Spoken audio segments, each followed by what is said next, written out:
Hello and welcome to this Husky Fang Draft League broadcast. Today's featured teams are the Izamommies versus the Ravaging Rabbats.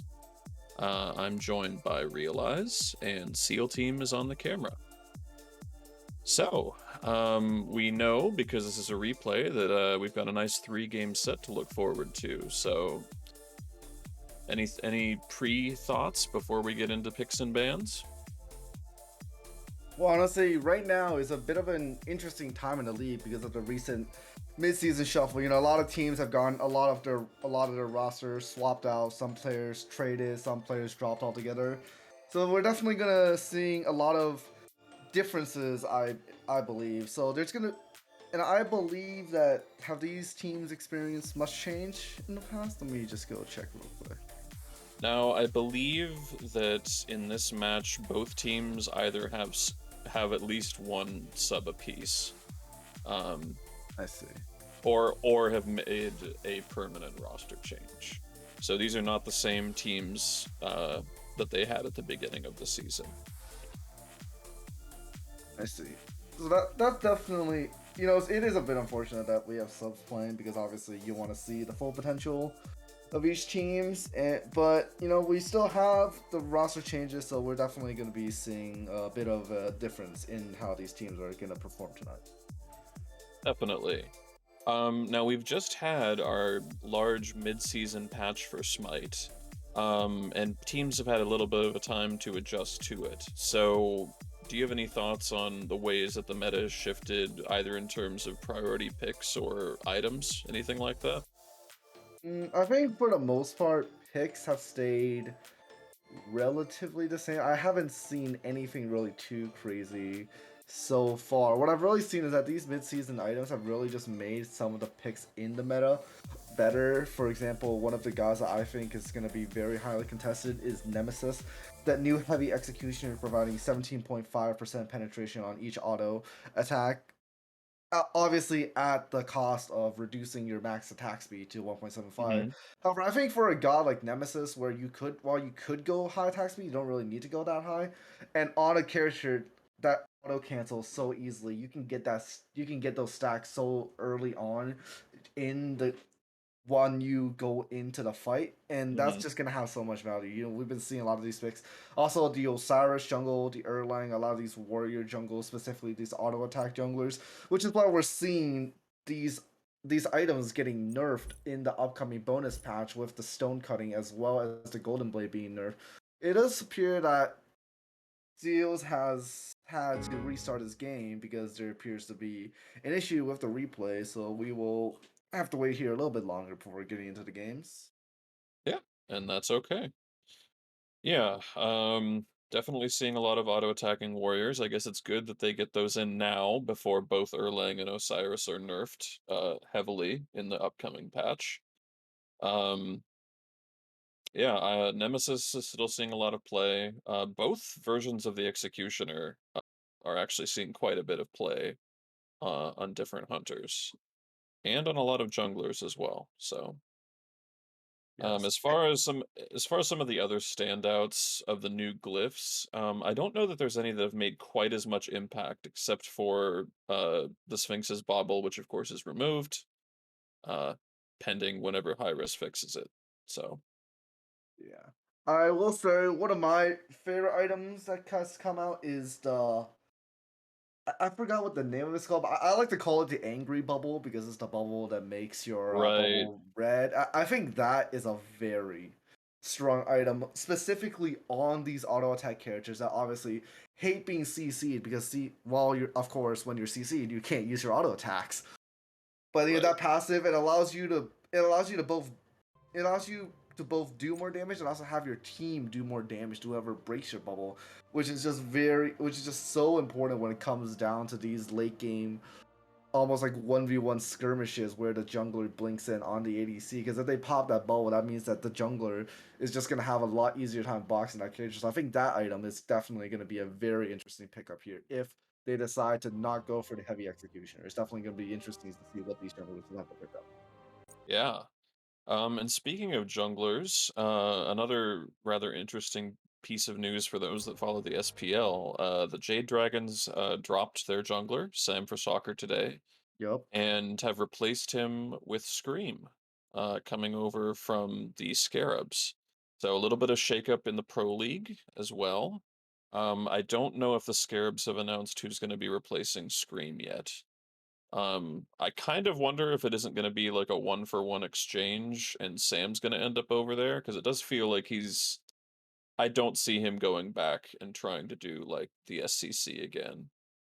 Yeah, I feel like Sam, even though he was dry, I still think he definitely has a spot in the SBL. But enough about the SBL. Let's talk about this game. Starting out with the Cleo and Yamoja bands, pretty normal bands, I'd say. We do see a Cabrakan band coming in here. Wonder if that's a target pick because I don't think Cabrakan's really a character I've been seeing in the meta a lot. I do you think Yeah, that? so that is almost definitely a target ban directed at Optic. He really loves playing a Cabrakan solo, basically a full damage Cabrakan solo. Oh, Uh, I see. that makes perfect sense to me. The on the other side, the Umoja ban is also a target ban. Lucent is known for his Umoja, so no surprises to see that banned away either. Mhm. And speaking of no surprises, we do see the Kali being Hmm. banned. One of the auto attack guys that we've been seeing a lot in the meta, followed by the Dodgy as well. I believe Dodgy is also a character that heavily abuses both new glyphs coming out of the meta, both with Yeah. the Jotuns upgrade, which gives additional cooldowns, as well as the Heavy Executioner. Speaking of Heavy Executioner, we see the Nemesis being banned as well, another god that abuses that item to high heavens. So that leaves us with three bans in the jungle, all being auto attack characters. We will see Now, the a first pick Cucullin. Um, Cucullin is good. I don't know that he's first pick worthy in this particular meta. Yeah, there's a Um, lot of other characters that could have been picked up. We've been seeing a lot of the Poseidon being picked up. Trying to mhm. remember what else. There is still a few other auto attack focused assassins, not as high in the meta in priority, I would say, but there's still some examples like Mercury, Bakasura, a few others as well. I'm trying to think of, but yeah, Cucullin. I don't haven't really seen a lot of this god. I definitely think that it's just a comfort pick where you just pick it for the fact that Right. that you can perform on it, and it doesn't really have too many weak matchups. So it's not a terrible pick first, but I feel like they definitely missed out on their potential when they could have picked a lot of other better characters. Yeah. Um, Now on the other side, we've got the Naja locked in. That could be a jungle pick. That is also something that Optic is known to play in the solo lane, so it would not surprise me to see that heading over there either. Yeah. Um, I don't I don't know that I love it in the solo lane. I don't think it really provides a lot in the way of frontline, but it does provide a lot in the way of setup. It So, provides a lot in the term of annoyance, I would say. As yes, I as would someone agree with who's that. played this character consistently, they are very annoying in lane, mostly for the fact that if you really don't have a way of stopping his wave clear. Because he could just Hmm. toss the one, he gets that movement speed, runs away, pops his two to heal, and then he can just do it over and over again with max CDR. That's definitely a very annoying pick there. However, we don't know where it will go. We do see an ESET being picked up as well. I've been loving this ESET pick after the meta changes, specifically with the Lonos mask being reworked into a starter item. I think that ESET support is legitimately so good right now. It's a bit of a shame that the bubble item is the Sphinx's Cooldown. bubble is Yeah, banned yeah. because I think that item would be incredible on ESET support. Having 60% CDR, that silence is gonna be up basically every 3 seconds. Is stun as well. It's just oh my, I can't wait for that item to come back and just try this out. It's definitely gonna be so much fun. Yeah, for sure. Um, Now on the other side, we've got Cupid and Nox getting locked in. Cupid, of course, recently got buffed, so his clear is a little bit better as it relates to minions. I really like Cupid as a character. I think that he's really, obviously he hasn't been really popular in the meta up until he got buffed. So he did kind of need something, but always happy to see him here. The Nox. I like running full damage Nox, but I suspect this is probably going to be a support with the Cucullin already being locked in. On the other side, we got the Geb, which is like a your classic Nox counter. But Geb can't cleanse everything, so he'll have to be really judicious in how he uses his shield. Yeah. Definitely gonna be looking to potentially pick up the new glyph with the inside the Magi's bubble, where Hmm. which would provide not CC immunity not only for yourself but also to a teammate for 5 seconds, I believe. So that will definitely be very important. It will be good for both the Nox and the Cupid all because that passive could definitely save one of your squishies in a team fight where they could have potentially had to use their beads on a jungler. Now Hmm. going into the second wave of bans, we do see the Poseidon ban Poseidon, with the Rav, Ravana. and Susano. Um, which, for the most part, I think the Susano ban might be a target ban at IBA. I think that he plays that at a fairly high level. Poseidon, that's pretty atypical at this point. I see that on a lot of my ranked games, people just running that down in the middle. Um, the Raven, very strong in solo lane, despite Lono's Mask no longer really being a viable build option for him. I don't think it's stopped him from being effective and tanky. Yeah. I mean, losing that 15% mitigation definitely hurts, but you can still get very high mitigations Exactly. from going with the Sigil, Spirit Robe, Oni. You know, it's still Hmm. a very strong build, so I Yeah, he still like the ban. still a good ban. Let's see. We have a Bakasura coming out, or a ban in the last slot. Really just the last of those auto-attacking junglers, except for Mercury, gone, of the ones that are popular in the meta. On the other side, we've got the Medusa coming through. Yeah, I think the Medusa is definitely a counterpick into the Cupid, having a CC immune ultimate that not only that also is a threat to Cupid, as he will likely have to use his bees as well if he wants to stand a chance inside the 1v1. So definitely a very strong pick against that. I don't like how vulnerable she is against CC though, Hmm.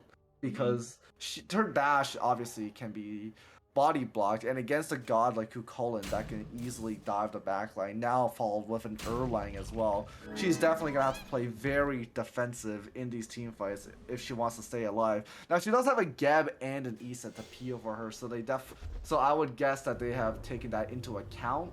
Hmm. Now we see the last few picks being the Scylla on the side of the order team and of Amana following finishing the draft.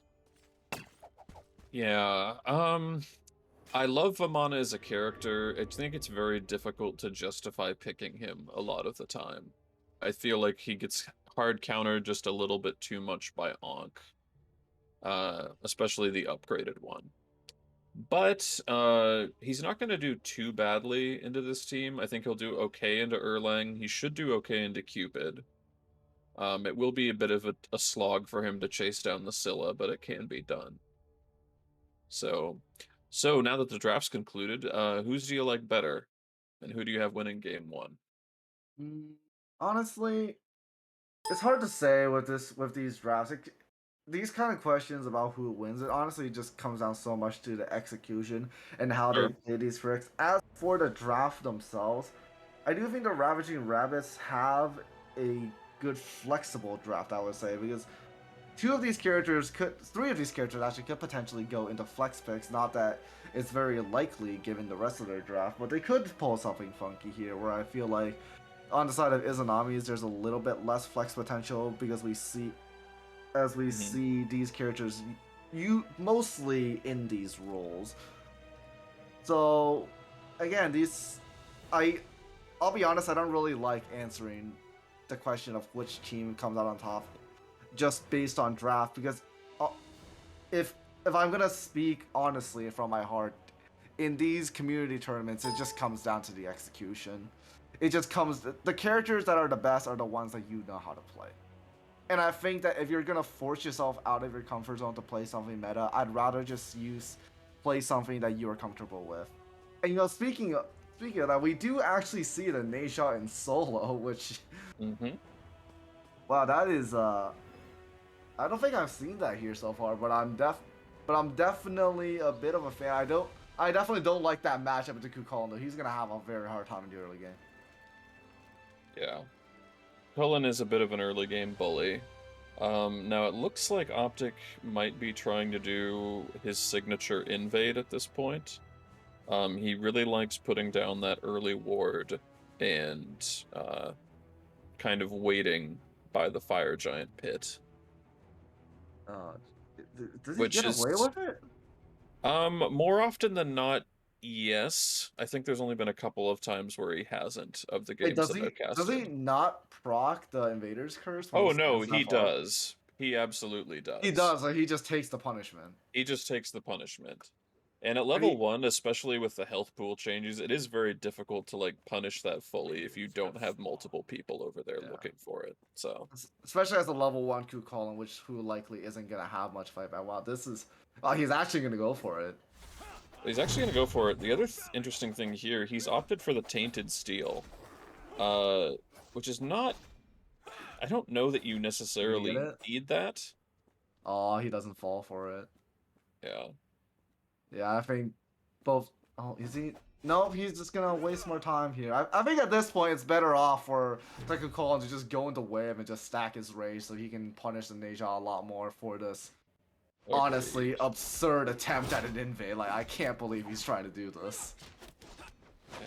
Well, I think he'll keep doing it as long as it keeps working.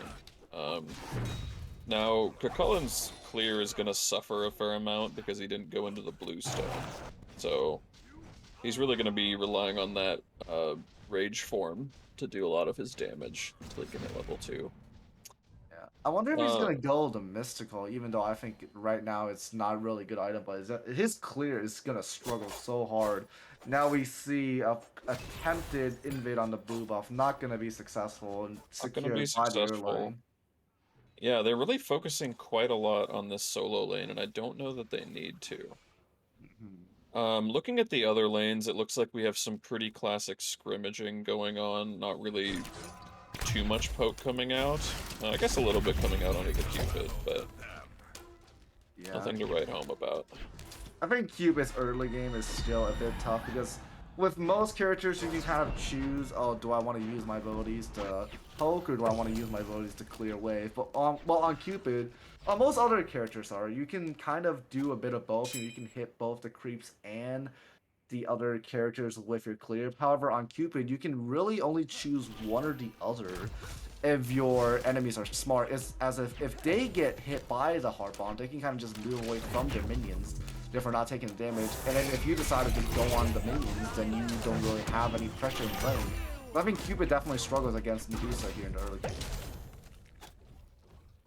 Yeah, I would agree. He'll struggle at least until he can get a couple of levels and start getting those Transcendence stacks, because he'll actually heal up for quite a lot once he has a fully stacked passive and Transcendence to go with it. Bit They're of a spending a risk. lot of energy on these invades here. Oh, and we have Does First Blood succeed, however, is going to be immediately traded traded. out. Yeah. Successful, well, not even a successful invade, like I don't even think they got the red buff there. So a No, that's just a successful First kill. Blood. Yeah. Looks like they're gonna try to go for another one here. Definitely. Dusa definitely putting on the pressure here in this lane, being forced to retreat to their tower line here. Again, I think that was really just they saw the low HP airline and they figured, hey, I could go blink in here and get the kill. Which to his credit, Romana does, however, does end up losing his life. But hey, you know, first blood bounty, we all know how important that is. I think that's a worthwhile trade. Yeah, I'm sure that they think so as well. Probably gonna have a successful purple buff invade on this left-hand side. Maybe? They keep resetting the buff, so maybe not. Nah, she just. I mean, they can kind of defend her. I feel like they could have just committed. I think if they overstuffed her, Medusa just has enough damage early game to just outright kill them for trying to contest that. We do see the jungler making his buff rotation here, currently on the blue buff, probably going to be looking to secure that purple buff. So this is going to be a risky invade, decide to go for it. Looks like Erlang will go for the defense on this, and Well, she is level 5 with Medusa yeah. using the dash. This is gonna be bad for her. A little off the mark there with the pin. And it looks like that is going to be Medusa's beads popped as well. Cupid is going to fall in the back line. We've got the Nox falling as Oh, well. chasing. Still chasing. I think that Medusa is out of here at this Oh. point. Yeah, that missed pin was unfortunate. Had he got that, I'm sure he would have gone to kill. Now he's being run down by 4 people, but you know, he's an Erlang, so he's probably out. With a bit of help from his mid laner, I'm sure he's fine. On the other side, we do see a solo kill coming out onto the Naja, so Cucullin doing Cucullin things. Looks like he had to pop his ult to do it, but nothing wrong with that. And Naja is actually itemizing toward that Transcendence, so not going to be that tanky early on. In my opinion, I think you kind of have to go a bit of power on the Neja solo because Yeah. while his heal used to proc his max HP now scales off his power, so I think Transcendence early on isn't that bad of an option. It's like if you decide to go for something more traditional like a breastplate, your clear is just gonna suffer. That bluestone is just not gonna be enough for you to clear the wave, especially in a matchup like this, where this is my philosophy on Smite is that the players when they go behind will hold that as we see Medusa getting pressured here. Okay, and Medusa is gonna fall, finished off by Evan on the Cupid. So I guess just taking a little bit too much poke there, and Geb not having the cooldowns to do a shield or anything. Yeah, I'm guessing maybe there was a time where Izamommies dual lane hit level 5 before the Ravaging Rabbats, and maybe they were able to get a kill there. But again, punishing the over-aggression, I guess. They have been playing very aggressive as the Erlang almost dies to the speed buff, but I'm sure he's okay. But back to the point where I was making, a lot of people think that while you're behind, the right idea is to build defense. And while in some cases I agree that's the right choice, in a game like this, where let's say Neja builds defense, what he's gonna have is survivability. But what he's not gonna have is wave clear. And if you're behind, what is your #1 goal? Is to catch up. Building defense is not gonna help you clear the waves, and that's right now that's what he needs to do because he doesn't have to fight.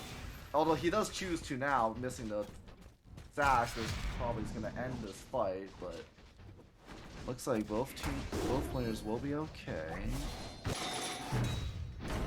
And again, you build the power to help you clear the wave, which is my point. I think I made my point here. This is Medusa going in aggressive. Okay, we do have the Medusa ult coming out. Erlang ult as well. It looks like she might actually get out, provided that he... Nox ult. Nox ult wasn't even needed. Another kill going on to the Cupid. I have to imagine that Evan is getting close enough to be able to finish his Transcendence as well. Could we get a look at maybe Golden Hand?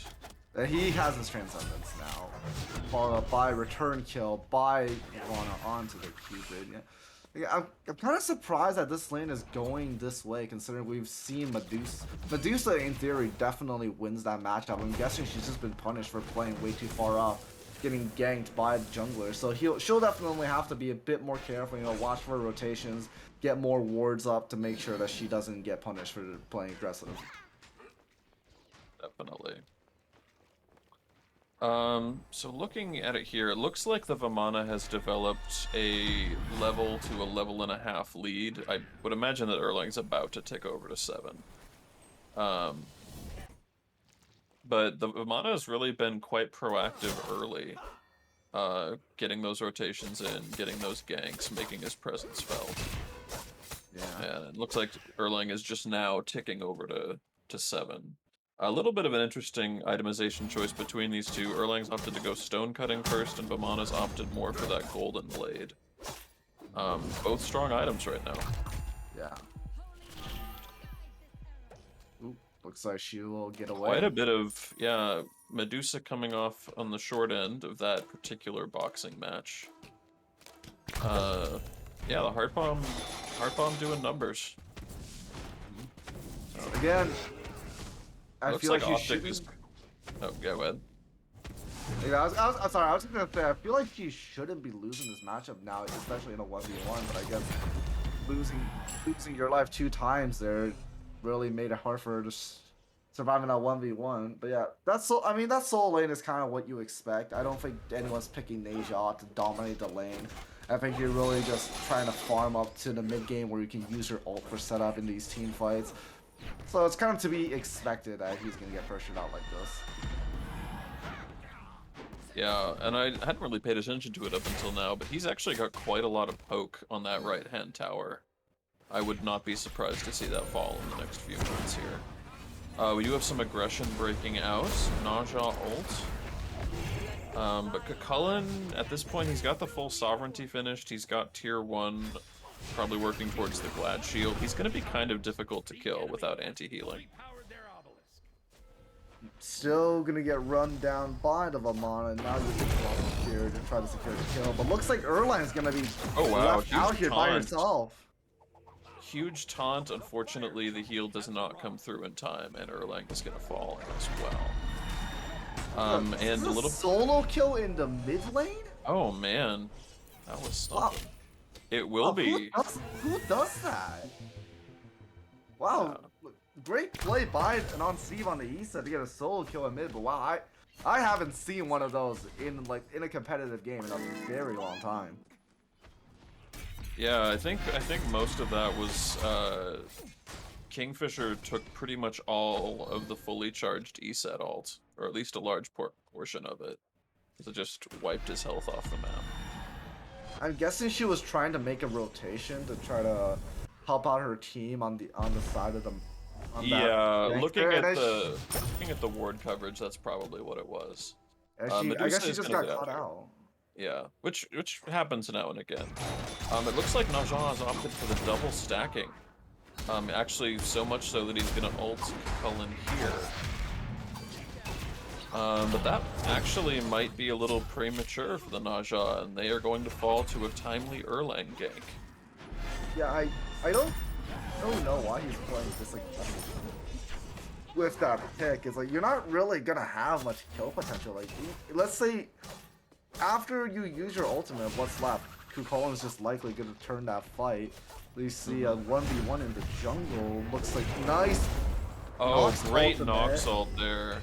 Now, because it's tick damage, it is going to increase the healing time on the Vamana, but it's not really going to matter. Vamana's not quite fast enough to catch the Erlang. Yeah. So, it's going to be a Vamana ult basically down for nothing. Well, I wouldn't say it was for nothing because Erlang also had to use his ult. I don't think it was necessary, but I'm guessing he just panicked and decided to better be safe. So Yeah, yeah, probably best to avoid, yeah, just to remove any possibility of dying there. Um, and Nox ult has a fairly short cooldown, so that one's probably fine to lose. You'll get that back in no time. yeah. Especially if she decides to go with that breastplate, as we've been seeing a lot of these mage support players in building. It's either that or the Chronos Pendant. I think both are viable options for the playstyle. While I do think it's a bit troll if you go Chronos Pendant first item because that basically just makes you about as squishy as your mage. We do see a pause here. I wonder what is the reason for that as we're in a replay, but hmm. Yeah. I'm guessing Well, yeah. Seals we have an update? Well, while we have a tactical pause, let's look at. Well, A just two-level taking. lead in the ADC, Yeah, that's what I was gonna say. A 2-level lead in the ADC and a 2-level lead in the solo lane. as well as 2 levels in the jungle. I mean, Yes, but going the other way. yeah. So yeah, so kind of a disparity and a 1-level lead in support going the other way. So they've spread their XP gains fairly wide. Um, since yeah, all of these imbalances. Oh, and it does look like we have a DC. Geb's DC'd on the other on on the side of the Ravaging Rabbits, so the pause is probably for that. Yeah, so a little over 10 minutes in. The standout for me so far has been this Vamana going for 1-1. Just off to a really hot start, which is what you want your Vamana to do. On the other side, Cupid has done pretty well into a matchup where I think you pointed out he's not really favored. And Medusa hasn't really uh, fully shown the advantage that she has here. So my two Yeah. standouts so far.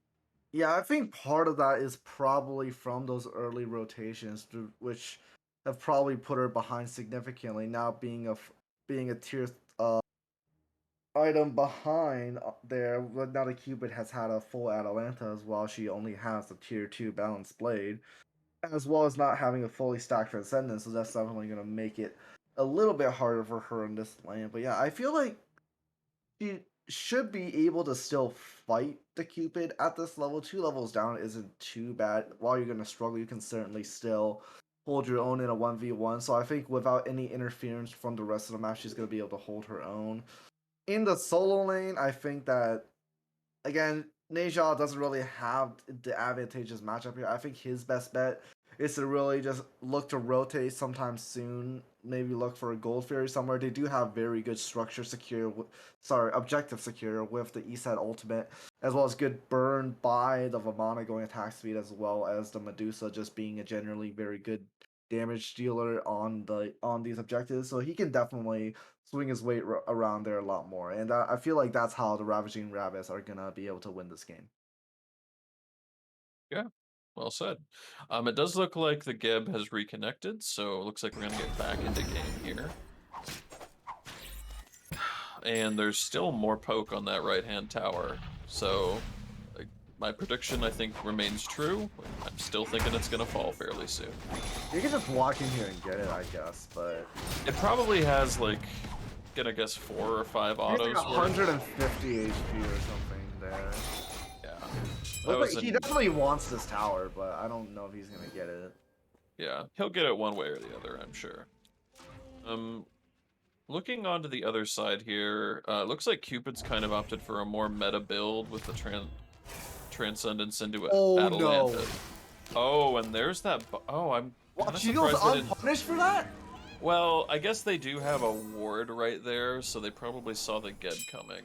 Um, Uh, they probably could have no punished it a heart little bit bomb, no more. anything Yeah. for a Medusa without dash. Wow, and without ult or beads. Well, I guess they probably didn't know that info, but wow, they could have definitely punished that Medusa way harder there. Yeah, they probably could have. But looking at items here, Cupid with the Transcendence Atalantas, Medusa going Bluestone into Transcendence into what I would imagine is going to be an Aussie early, just so that she can kind of hope to box the Cupid a little bit better. Could also be an Exy, as Executioner's got those new glyphs. It could. I do feel like she really needs that sustain. Oh, and we are going to have a very successful dive from Vamana, That's a and then solo kill again. a solo kill. And what, I don't even know where that fight broke out. Like, I don't know why Medusa would be back that far with no beads. Well, And she died speaking with her of ult being up. too far off, we see. Now he doesn't have his ult this time, so No, he's dead. He's but dead. he is gonna die. Yeah. Yeah, it looks like Ravaging Rabbits were able to see that despite their Medusa losing that 1v1, the Cupid was rather low and they were able to get that kill. See Neja playing up again. Neja without ult, so I'm kind of surprised that the Erlang isn't taunting him into a pin at this point. Why did Erlang back up? Oh, that's just. I That's think he bad luck. still has this, but Although it is, yeah, it's not going to make too much of a difference in the end. But with that rotation, the Rabbits are going to try and push down this Gold Fury. The E-side ult has been popped. I don't think they're close enough to secure it, and there we go. Gold Fury going the way of Rabbits. So, and that's what you want to see. Whenever you see the enemy jungler, you want to kind of rotate to the opposite side and try and get an objective if you can. Just go where the imbalance is. I guess the Optic Blaster was kind of using his body as bait there so his team could get a Gold Fury. Now about 1,500 gold ahead, I believe. More like 1.2k now, but yeah, still definitely a very nice lead after getting that Gold Fury. After what has been a very even game so far, we've been seeing discrepancy in goals, but we've seen on their side of Ravaging Rabbits, while their Soul Laner's been a bit behind. Well, sorry, while their ADC has been a bit behind, their jungler has definitely been pulling out. So it's still been a very even game across the map as a whole. So I think what's gonna really decide this game is again how they're gonna play these objectives. I think at this point in the game, while they can still pressure the map with these picks, it's gonna come down to team fights a lot more. And as we see a gank on the Medusa. Gank onto the Medusa, Medusa ult coming out, Cupid Aegis. I don't... Maybe she lives here? It's hard to say. With Cupid rotating in, I think that... Oh! Oh, that's unfortunate. It is going to be a trade out of the ADCs with the kill going on to the Erlang. I'm guessing that Cupid caught the dash and probably caught a couple Viper shots as well. Well, why did he decide to dash in there? Very bold play, but... Probably, I would imagine probably to secure the kill. I don't know that Erlang by himself had enough damage. But in any case, kills were exchanged. And now we have our classic Mink versus Vamana chase. And another solo kill going down onto the Cucullin, who at this point has secured that tower as well. Wow, level 17 Cucullin right now. Definitely, in my opinion, needs to swing his way a lot more than just in this soul lane. I mean, right now he's got 4 items, not including his passive, not including his starter item. He's quite a few levels ahead on the rest of the team. He can definitely make a big impact if he decides to rotate. However, there are no objectives up on the map, I guess. Like, yeah, I was just looking at that. Pyromancer taken. Yeah, I don't even know. I don't remember. I mean, Pyromancer is much easier to take than gold, so it could have easily been done by like 2 people. Miss. Bit of a miss Scylla ult. Crush as well. You cannot be doing that. Dropped kill on the ESAT. Wow, she didn't even use her beads. Wow, that is just unfortunate, to say the least. Yeah. Now we do have some Vamana attention again on this left-hand side. But as you pointed out, there's not really any objectives up right now, except for Big Fire. Oh, he does rotate. Good job catching the Medusa dash. I don't know that he has enough damage on his own to really affect anything here. Oh man, Vamana taking a ton of poke, and that crush is on the mark. So great turnaround. I'm sorry, is that Vamana with the Ankh? Is it? I think he has Ankh. Yeah, he has Ankh. Interesting. So what? I guess that makes some sense going into an Erlang, but other than that, there's really not like a not worth not having source. Beads for. I mean, if he had Beads, he could have gone out. No, that's true. I mean, he could have ulted out sooner, also. Does he think in any that case, him picking Ankh is gonna stop the other team from picking it? I mean, it's worked because so far they don't have a single Ankh on the side of the Izamommies, but they don't. But to be fair, Nox has not backed to get her second relic yet. I'm assuming she will once she backs. I mean, I don't see really any other relics here that would really be too useful. But again, well, I cannot believe he doesn't have beads against a Nox. Yeah, it is a bold choice. Definitely relying on the CC immunity that he gets from his ult. But this Pyro is gonna fall pretty fast. I don't see Rabbats securing it, and they don't. So, yeah, this Cucullin is just doing a massive amount of work to create space. At this point, 2 levels ahead of the solo laner. Level 18, he's got a full Oni Hunters and a full Spirit Robe. So he's really not going to be bothered by anything that's not the Vamana at this point. And speaking of the Vamana, diving into the back line, doesn't have a ton of team around to support him. But it's not really going to matter. He's just going to do Vamana things and walk away. Looks like Cucullin still wants to chase, but I don't think he's going to do anything by himself. Again, kind of an awkward position he was in there to blink into the middle of 3 people. I'll be honest, I don't know what he was expecting to get done there. Besides just wasting his ultimate, I guess. Which is going to be down for this next fight, which is going to be around the Oni Fury. And that's definitely going to be punishing as he expended his blink for that as well. So the jungler on the side of Ravaging Rabbats is really going to be nearly useless for this next fight. I wonder if Izamommies are going to take advantage of that. Yeah, he won't be able to dive. I think if he decides to rotate for this Gold Fury, his best value will be in some sort of chase down opportunity where he doesn't have to dive, he just has to wait for the fight to go on, and then try and pick somebody off who's weak. But the team isn't really grouping, neither team, I should say, is really grouping for the objective at this point. We do have, I guess, 4 in left, but they're not super close together. Yeah. And it does look like the Rabbits have secured the Oracles, so they're gonna know whenever the Oni gets started up. Yeah, that's gonna be really tough for the Izamommies to fight into that, especially when they have an E-set on the other side, which is gonna make it so hard to push objectives. We see the Cupid ult being expended, not really used to much effectiveness as the Optic Blaster is just gonna casually walk out. So another big ult use. We've been seeing a lot of ultimates just used out of nowhere, and they can definitely be punished for it as there's an objective up on the map right now. I feel like these teams gotta be a bit more controlled on how they use their ults. Yeah, I would probably agree with that, especially for something with as much area denial as Cupid's ult has. Probably best to hold off on it, but now we're kind of posturing up again around this Gold Fury. Fair amount of poke. Dash Oh, in actually, the Cupid, what? I actually really like that call. He did so much damage and he got the active out. Now, what I don't like as much is Scylla diving in that aggressively and taking that much HP, but it worked out well for them because that's a for 0 swing. 4 for 0 swing. Wow, what?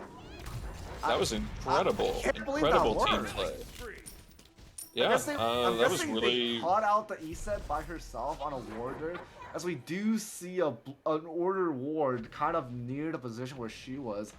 I guess he saw the E-set kind of positioning away from the rest of her team as the rest of her team were on the Gold Fury pit, however she was kind of there in the jungle quarter by herself. And I'm guessing even Kid decided to just go in and try to go for the E-set, but I can't believe that worked. I feel like, well, a very risky play that paid off, but I don't know how many scenarios that would work, but I guess to the Izamommies' credit, they now get a gold. Now they get the Gold Fury that they were fighting for, but they get Fire Giant as well. Yeah, it's hard to argue with that success. Now at this point, I don't think they've backed yet, most of them, so they'll probably back and get some items purchased. Cupid isn't too far from ticking away to 20, so that'd probably mean the Hunter's Cowl coming out. Yep, and he ticks over to 20 just as I say it, so that's cool. Now, I would expect, it doesn't look like the Obelisk is up, so there's not really any trebuchets to push. I would expect them to group and push left here and go for that most valuable Phoenix. They do have to still push down the tier 2 towers on the side of Ravaging Ravaging. I feel like, well, they probably could still hold a tier 2 defense. They do have a lot of area denial with the E-set. They are playing aggressive here in mid. Not sure if that's the right call, as they can easily be punished. We see Vamana going in. What is going on here? Yeah, this is a lot of aggression where I don't know that they need to be that aggressive. Oh, he's dead. He's dead. I would imagine he's dead not here. dead. Oh, but the Geb ult, great Geb ult there to create space. Bit of an unnecessary Scylla ult unless he can... He does land it, though. He does land it. Yeah, that's incredible. The E-set ult is going to make fighting into it somewhat precarious, but AFTW is able to finish off the kill with no issue. So Yeah, that's another 2 for 0 swing. My question is, why? Why were they down there? Ravaging Rabbits could have just grouped on the tier 2s and tried to make a soft defense. Well, did that Oni waves, I guess maybe he was trying to clear those. It was just being caught out like that when the enemy team has Fire Giant. That just can't happen, as we see the support falling as well. Geb strapped on his own against 5. Against 5, can't really do anything. And you see the Phoenix falling down as well. Yeah, Phoenix is gonna fall. We see the Erlang ult and followed by the Medusa ult in response. And it looks like they're actually gonna go for the end. They're not gonna bother with any of these other towers or these other Phoenixes. Naja is gonna ult. Not even sure who that is. Scylla, I guess, into the air. It's gonna die on the aftermath, and I'm guessing this is gonna be game 2. Maybe not actually, as they. Oh, as but there's Russians 2 do coming push back them the other way. but Oh, looks like Evan turns it around. And that will probably be game. Deicide for the Izamommies, and in a clean, almost exactly 26 minutes fashion, game one, going to Izamommies. oh, that was an incredibly even game. All the way up until that one Oni Fury fight when they just got a